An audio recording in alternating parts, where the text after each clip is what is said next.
So we received a lot of private messages, people wondering like how we feel about like um, the current difficulties in our country and what we're struggling with.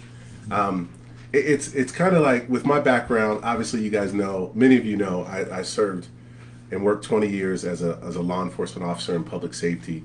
Loved my job. Loved a lot of the places I worked. Couldn't stand some of the places I worked, but really enjoyed my last 8 years. Just had an amazing opportunity to serve the community, and then also, you guys might know, I'm also an African American. Um, I know some of you. No. Yes, No. yes, What? yes. It's a thing. You know, you Wow. love chocolate, girl. Stop Well, tripping. I didn't know that You did that's. know. You did know. So I must say I'm very conflicted, and I know I'm not conflicted with how I feel.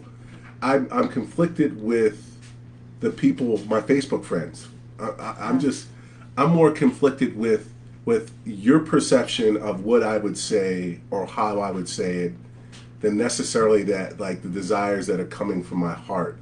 And I see a lot of people have beautiful, amazing things that they need to say about a variety of topics, mm, and they just like the perception of what was said is often missed. And so let me just say, like, I have an understanding of what it's like to be a law enforcement officer. I love my brothers, um, and I continue to serve um, as a consultant with a lot of organizations across the country, which I'm thankful for. Um, and so I don't want that to be misunderstood. So know that up front. I'm also an African American who has crazy racial things happen to me monthly. a lot. Yeah.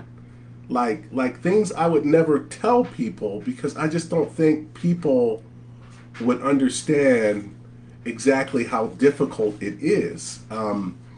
If it's like recently, like I called my son's manager and say, can you walk him to the car because I don't want my son out at 10 o'clock at night, worried about whether he's going to make it to his car without being treated poorly because of everything that happens. I don't know if you guys have done that in the past week or so, but But we're terrified. but that's like a real thing, We also know that there's law you know. enforcement officers and their families terrified to send the law enforcement Yeah, officer yeah. out because they don't know what's going to happen to them. So, Yeah, and so like there's fears on both sides. I remember going to work every day and praying that I could go home safely me too. as a law enforcement officer for 20 years.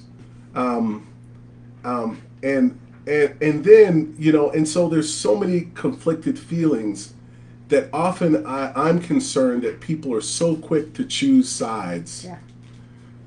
when at the core of this, I think the struggle is that we're treating each other like objects and not like people.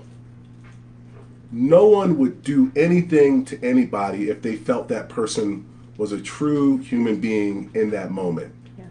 These things, these officers, the things that they did would not happen. I would not put my knee on on a person's neck.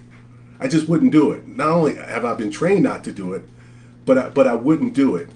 And so understanding like understanding like that when people are just objects, when people are just like, oh, they're just Causing causing problems. problems or destroying things.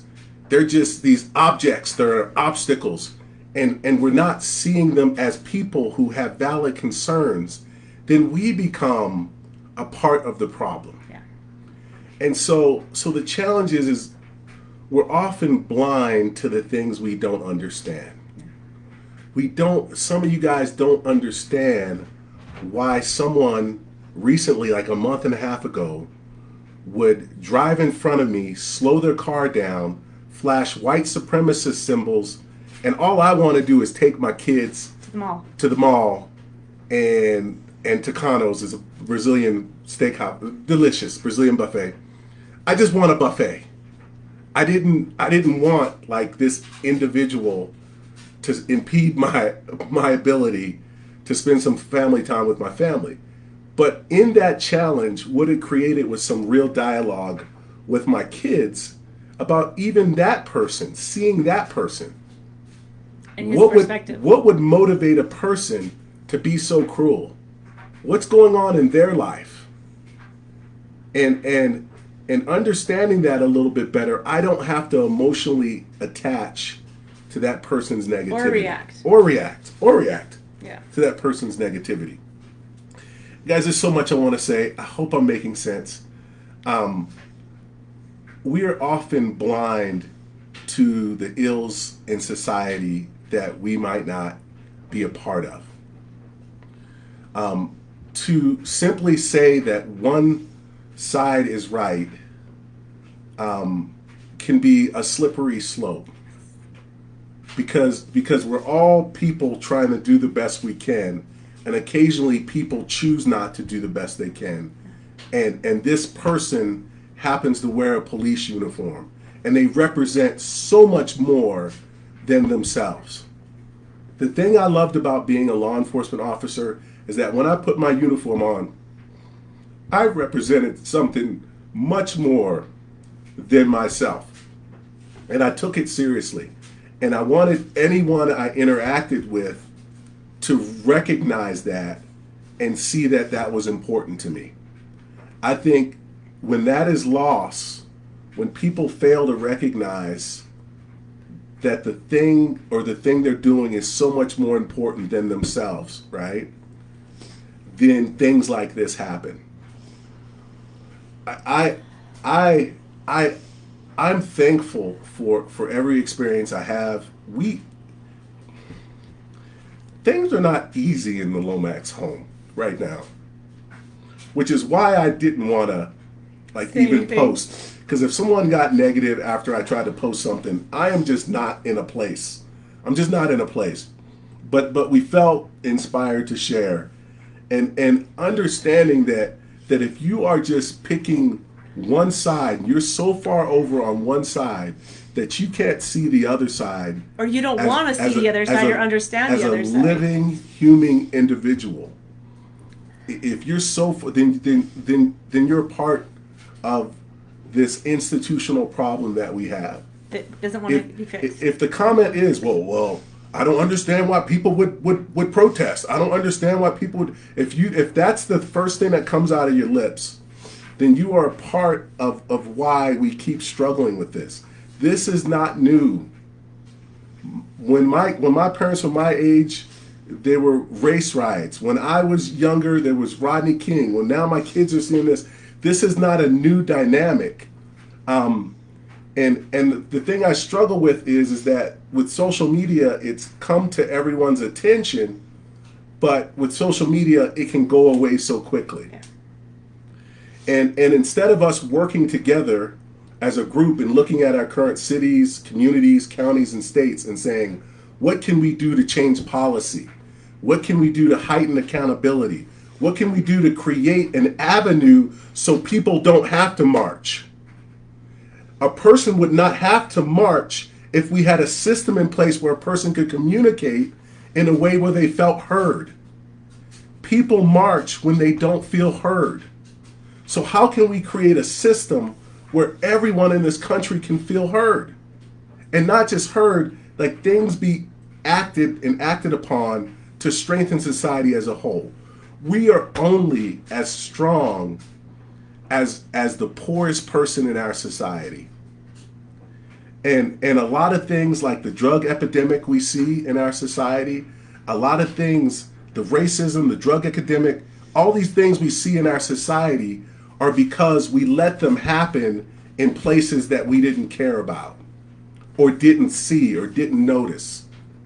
Drugs were in the inner cities for years, and we called it an inner city issue. And now it's not in the inner city anymore. If we could have dealt with it at that point, it would no longer be an issue. I think we need to deal with this so it's no longer an issue and not wait till it spills all over our country, and then all we do is point fingers and say, why do people behave that way? I don't understand. And so I'm available. You can DM me. That's direct message for some of my older folks. And my wife is available. We love discussion. We don't believe we have all the answers, but we do believe, from our perspective, that we can see multiple sides of this that can help us navigate it in a way where we don't have to have so much hate in our hearts. Yeah. Because that stuff is hard. Well, I don't think it's hate right now. It's almost hurt. To just see people that we even called your friends that I feel like growing up, I was raised very conservative, and I was raised with certain perspectives just in my tiny little town that I grew up in. And marrying Desi and just different life experiences I've had, it's opened my perspective that the way I was raised, there was more out there than just this one little perspective.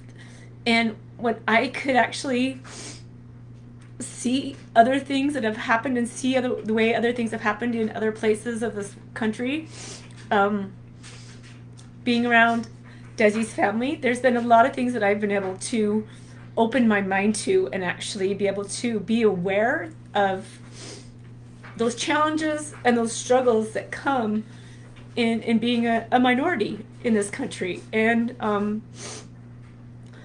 I'm grateful for that opportunity to have my eyes and my perspectives just opened up a little bit. But I had to be willing. I could have kept my mind in this place that was like, I don't want to hear it, I don't believe it, and I could have just closed my mind to it. But to allow myself to be able to hear him and listen and have some of his thoughts. There's things I still don't totally agree, kind of disagree with, but like there's a lot of things that I've gained an awareness and an understanding to that I didn't have before, just how I was raised and where I grew up. It wasn't a part of the town that I grew up in. And so I think there's that piece of it. Like some of us are ignorant in that aspect. And for the patients on that other side to help teach us and help us see those things that to help us understand. But you also have to be willing to be open to hearing what they have to say and knowing that these things are true and that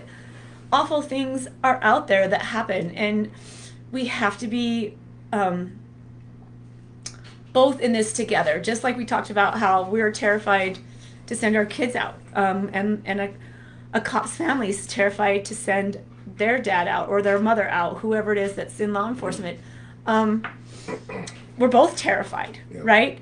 And until... And we've been in both situations. Yes, we have. And until we can a desire to look at that other side and try to see the understanding behind it and ask the why.